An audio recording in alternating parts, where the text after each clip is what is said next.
History is the study of the past events. Let's move on to the lesson. Children, what is this? This is the world map. Now take a look at this Al-Idrisi map.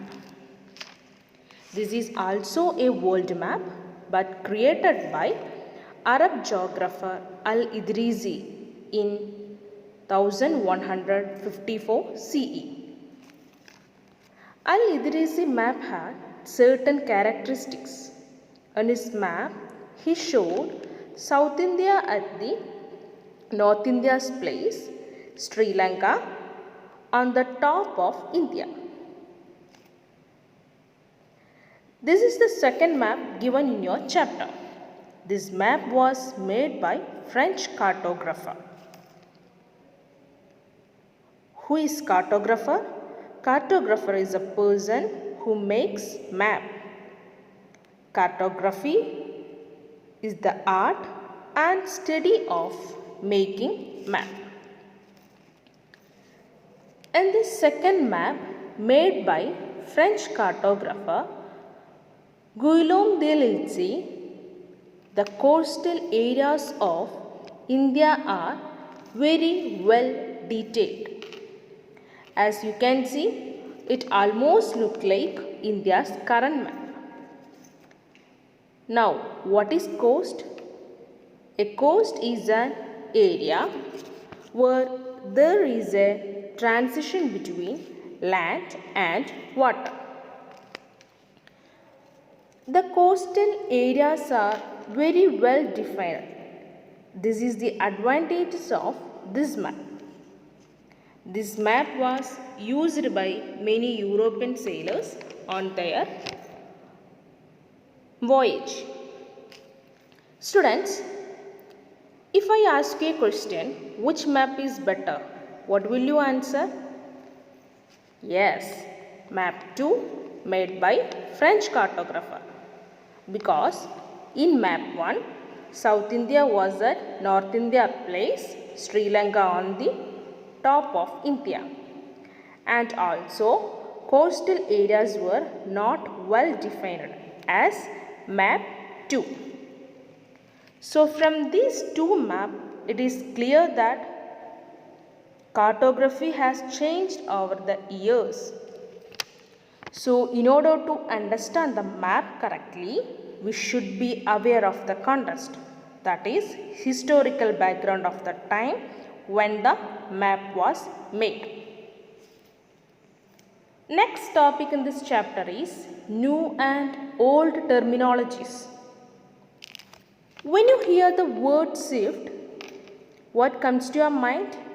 You must be visualizing a car. So word shift had different meanings like quickly, fast moving. While studying history, the meaning of some words changed throughout the years due to various reasons. For example, the Persian language used in ancient time is very different from the Persian that is studied today. Also, the use of various words by people have changed. For example, when you hear the word Hindustan, the first thing that brings to your mind is India, the whole country, because that is what it means, right? From your childhood, you have been told that Bharat, Hindustan and India are the names of the same country. But in 13 CE, Minhaji Siraj, who was a chronicler. Chronicler means a person who writes accounts of important or historical events. Minhaj-e-Siraj used Hindustan to refers to the areas of Punjab and Haryana, the lands between Ganga and Yamuna rivers. Also, he used it in a political sense. to refer to the states or the areas that were a part of Delhi Sultanate. He did not include South India in Hindustan. In 16th century, Babur, the Mughal ruler, used Hindustan to describe the geography, the fauna or wildlife, and the culture of inhabitants of the subcontinent. Similar descriptions was used by 14th century poet Amir Khusro by using the term Hind. Let's see another term. When you hear the word foreigner, what do you think? You think of someone who is not an Indian, right? That is, someone who has come from another country. But in medieval period, foreigner was any stranger who was not a part of that society or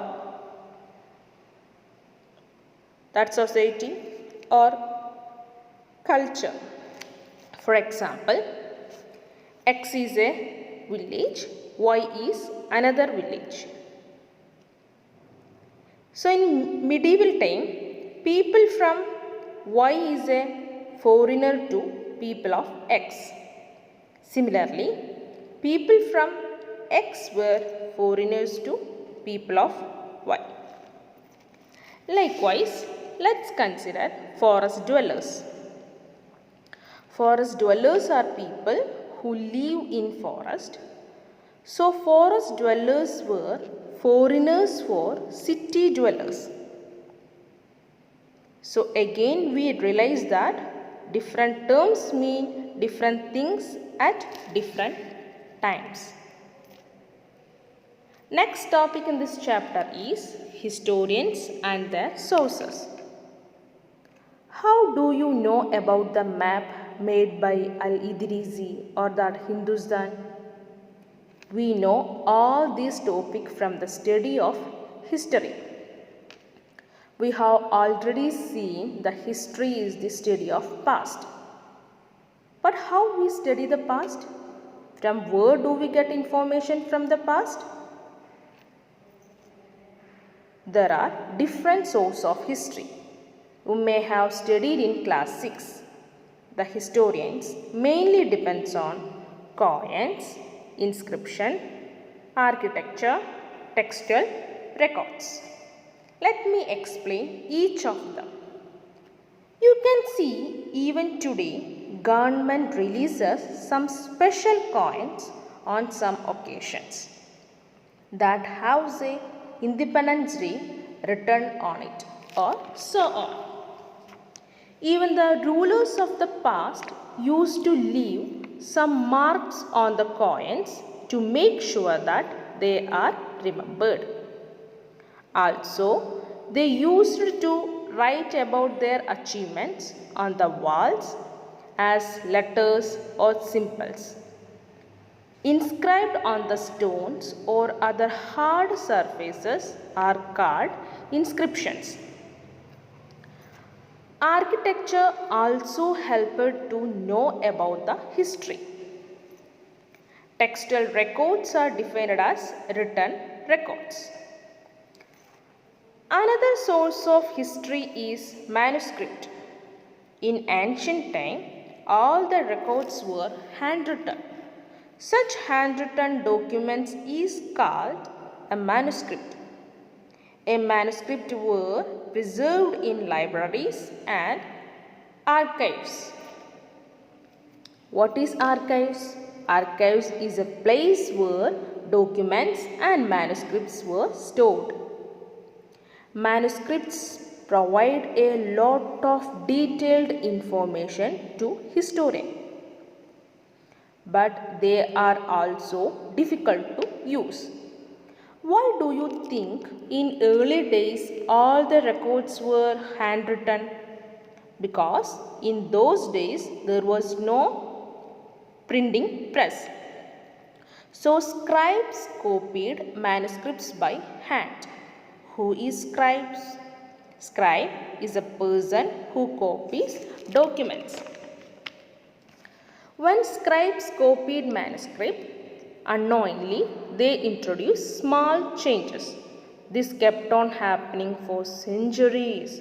Small changes kept on adding up, and eventually what happened? Yes, the text became very difficult from what it was. Over the time, original copies were difficult to find. I will give an example, passing the secret. One person tell a message to another person here. That second person pass the message to third person. By the time the messages complete a circle, the message would be totally different from message given by the first person. Similarly, over the years, when different scribes copied the same document, small difference came about in each copy, and the end product, that is the latest copy of the document, was very different from the original document. So, historians have to go to different manuscripts of the same text to know what was originally written. Besides this, some authors wrote revised version of their own chronicles. After some time, these two versions were also different from each other. The 14th century chronicler Ziauddin Barani had two versions of his chronicle. The first he wrote in 1356, later he updated it in 1358. Now historians knew about his later version, the one that he wrote in 1358. But his earlier version got lost in huge library collections, and historians did not know about his earlier version until 1960. Sometimes documents buried in the huge collection, which caused a major problem. So, recap of this lesson: what is cartography? What is manuscripts? How maps changed over a period of time? What are the different sources of history? Okay, thank you. The notes are being forwarded. Please take it down in the classwork and study that, and also read the text. The picture of the page of the textbook is also being forwarded for the convenience of those who are not yet got the textbook. Thank you.